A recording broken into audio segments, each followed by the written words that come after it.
Why choose this as our goal? Why climb the highest mountain?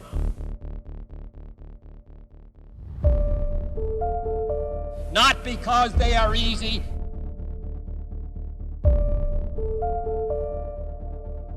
but because they are hard. It is that man in his quest for knowledge and progress is determined and cannot be deterred. The exploration of space will go ahead, whether we join in it or not. Because that goal will serve to organize and measure the best of our energies and skills.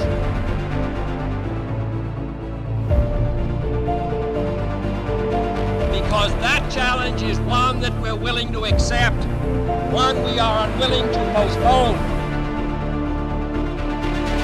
and one we intend to win.